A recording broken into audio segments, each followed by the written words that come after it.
ভোটের প্রতিশ্রুতি পালন করবে বিজেপি। অভিন্ন দেওয়ানি বিধি নিয়ে কি বললেন সুকান্ত মজুমদার, শঙ্কর ঘোষ, শোনাবো। ভারতীয় জনতা পার্টি নির্বাচনের আগে আমাদের যে সংকল্পপত্র, যাকে আমরা ভরসাপত্র নাম দিয়েছিলাম, সেখানে আমরা স্পষ্ট করে উল্লেখ করেছিলাম যে ভারতীয় জনতা পার্টি ক্ষমতায় এলে পরে আমরা ইউসিসি লাগু করব, ইউনিফর্ম সিভিল কোড লাগু করব। তো সবাই জনতা আমাদেরকে বসিয়েছে ক্ষমতায়, আমরা যা যা লিখেছিলাম তা আমরা পূরণ করব বলে আমরা এক এক করে সব পূরণ করছি। স্বাভাবিকভাবে ইউসিসিও হবে, এবং ইউসিসির যে বিষয়টি মূলত ভারতবর্ষের সংবিধানের যে মূল যে আত্মা তার মধ্যেই আছে। সেখানে স্পষ্ট করে বলছে ভারতের সংবিধান জাতি, ধর্ম, বর্ণ নির্বিশেষে সকল তার যে অধিবাসী অর্থাৎ সিটিজেন তাদের প্রতি সমান আচরণ করবে। তো সেটাই হচ্ছে। এবং ইউনিফর্ম সিভিল কোড কেন দরকার আমরা সবাই জানি, ফলে এক্ষেত্রে এটা সময়ের অপেক্ষা পশ্চিমবঙ্গে ইউসিসি লাগু হবে। সর্বসম্মতিতে করতে হবে, জোর করে কিছু চাপিয়ে দেওয়া যায় না, বলছেন বিধায়ক কুণাল ঘোষ। হিন্দু ধর্মের অনেক শাখা প্রশাখা আছে, অনেক জনগোষ্ঠী আছে, নানা ধরনের বিষয় রয়েছে, অন্যান্য ধর্মেরও বিভিন্ন বিষয় আছে। আমরা চাই যেটাই হোক সেটা সব ধর্মকে একটা মর্যাদা দিয়ে একটা ঐকমত্যের ভিত্তিতে, খুব তাড়াহুড়ো করে খুব স্পর্শকাতর কোনো বিষয়ে মানুষের মধ্যে একটা ঐকমত্য তৈরি করার চেষ্টা বা মানুষের মতামত গ্রহণ ছাড়া চাপিয়ে দিলে সেটা কিন্তু একটা কাউন্টার প্রোডাক্টিভ বা কাউন্টার রিয়াক্টিভ যেন কোনো কিছু না হয়। হাইকোর্টের নির্দেশে তৃণমূল জামানার ওবিসি তালিকা আগেই বাতিল করেছে বিজেপি সরকার। এবার ওবিসি কমিশন ঢেলে সাজানোর উদ্যোগ নিল মুখ্যমন্ত্রী শুভেন্দু অধিকারীর সরকার। সোমবার বিধানসভায় আসছে সংশোধনী বিল, বাড়ানো হচ্ছে অনগ্রসর শ্রেণী কমিশনের কাজের পরিধিও।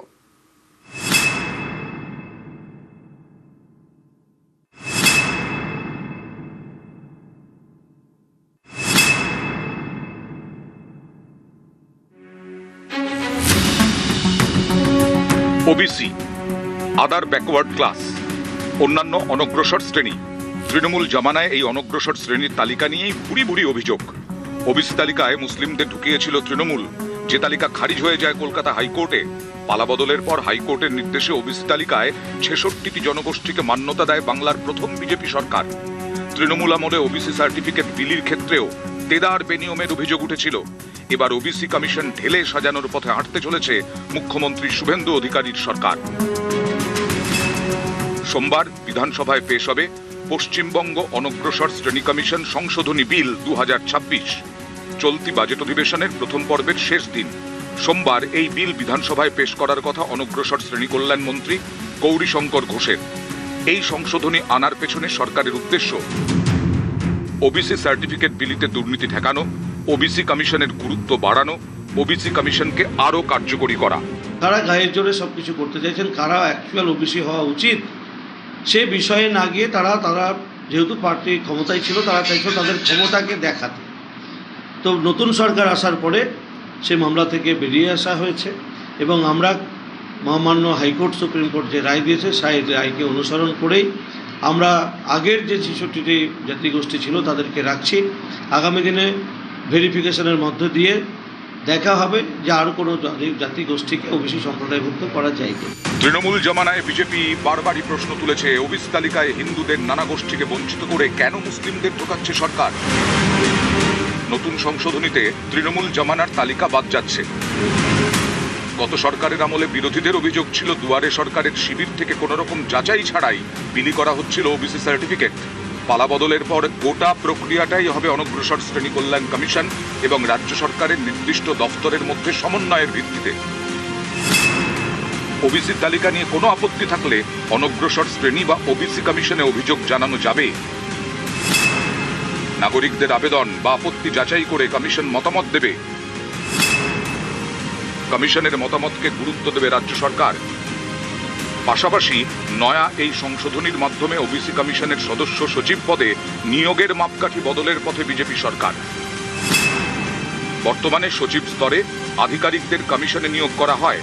নয়া বিলে জয়েন্ট সেক্রেটারি বা ঊর্ধ্বতনদের দায়িত্ব। ৩ বছরের জন্য পদে থাকবেন ওবিসি কমিশনের সদস্যরা। প্রয়োজনে তাদের মেয়াদ ঠিক করতে পারে রাজ্য সরকার।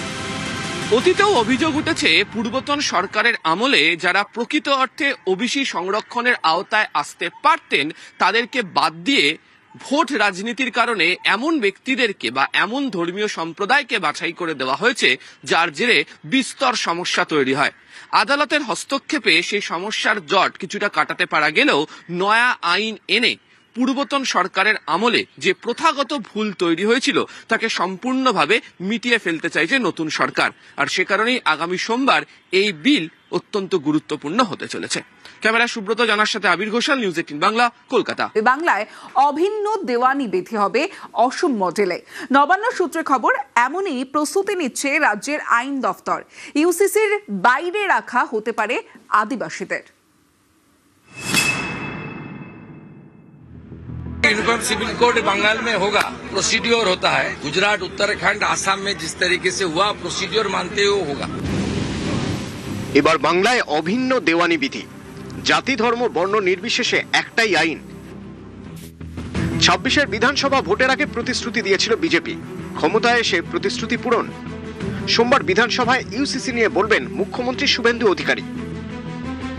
यूनिफॉर्म सिविल कोड बंगाल में होगा, प्रोसीड्योर होता है। हम लोग असेंबली में बताऊंगा, एक कमेटी बनता है एक सिटिंग जज के नेतृत्व में। गुजरात, उत्तराखंड, आसाम में जिस तरीके से हुआ प्रोसीड्योर मानते हुए होगा।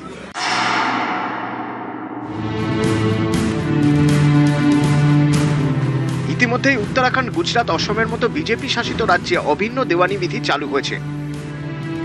সূত্রের খবর, অসম মডেলেই ইউসিসি হবে বাংলায়, এমনই প্রস্তুতি নিচ্ছে রাজ্যের আইন দপ্তর।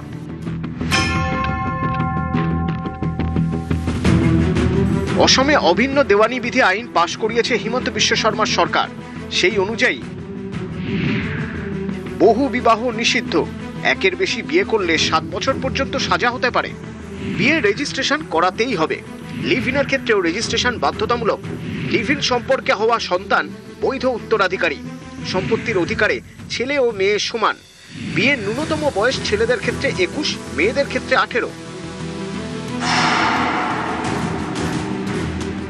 ইউসিসির মাধ্যমে সমস্ত নাগরিকের সমান আইন হওয়া সংবিধান সেটাই বলেছেন, আমরা সেটাই করছি। বাকি যেসব পিছিয়ে থাকা সমাজ তাদেরকে আলাদা কিছু বিশেষ সুবিধা দেওয়ার দরকার হলে নিশ্চয়ই দেবে, সেটাও সংবিধান অনুযায়ী হবে।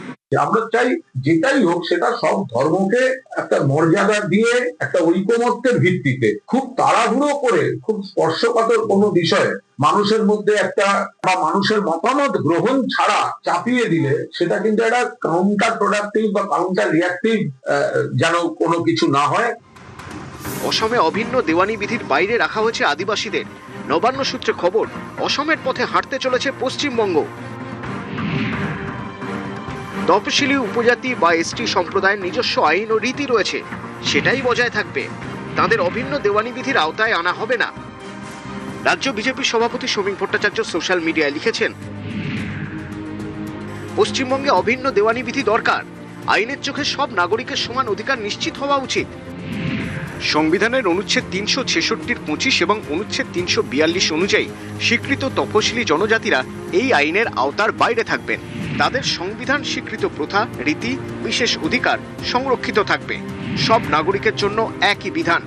বহু বিবাহের মতো বৈষম্য দূর হবে, তবে সন্তান সংখ্যা নির্ধারণ করা ইউসিসির উদ্দেশ্য নয়। আমি চাই আমরা নির্বাচনের আগে মানুষের সামনে যে প্রতিশ্রুতি দিয়েছিলাম, ইউসিসির কথা বলেই আমরা 2 থেকে 303-এ পৌঁছেছি। কোনো হিডেন এজেন্ডা নেই। এটা হবে। পশ্চিমবঙ্গের বৃহত্তর জনসমাজ এবং পশ্চিমবঙ্গের সংখ্যাগরিষ্ঠ মানুষ এই বিলের পক্ষে। এখন বিরোধিতা করবেন, তারা বিতর্কে অংশগ্রহণ করুন। পশ্চিমবঙ্গের মতো করে মাননীয় মুখ্যমন্ত্রী শুভেন্দু অধিকারীর নেতৃত্বে বিল পেশ করছেন। তো এখানে কোনো প্রশ্ন কোনো রাজ্যকে অনুকরণ করার নয়। আর বিজেপি তো একটাই, বিজেপির মধ্যে Kerala line, Bengal line, Assam line এসব বলে কিছু হয় না। বিজেপির লাইনটা বিজেপির লাইন, সেই লাইনে ইউসিসি আসছে। আসাম মডেলকে সামনে রেখেই এ রাজ্যে বিধানসভায় পেশ হতে চলেছে ইউনিফর্ম সিভিল কোড। অর্থাৎ আসামে যেভাবে কার্যকর করা হয়েছে ইউনিফর্ম সিভিল কোড, ঠিক একই মডেলে এ রাজ্যেও কার্যকর করা হতে চলেছে, তেমনটাই সূত্র মারফত খবর। তবে সেক্ষেত্রে বিধানসভায় বিল আকারে পেশ করা হলেও আইন আকারে কার্যকর করতে সময় নেবে নয়া সরকার, তেমনটাই নবান্ন সূত্রে খবর। ক্যামেরায় সৌমেন দাসের সঙ্গে সোমরাজ বন্দ্যোপাধ্যায়, নিউজ 18 বাংলা, কলকাতা।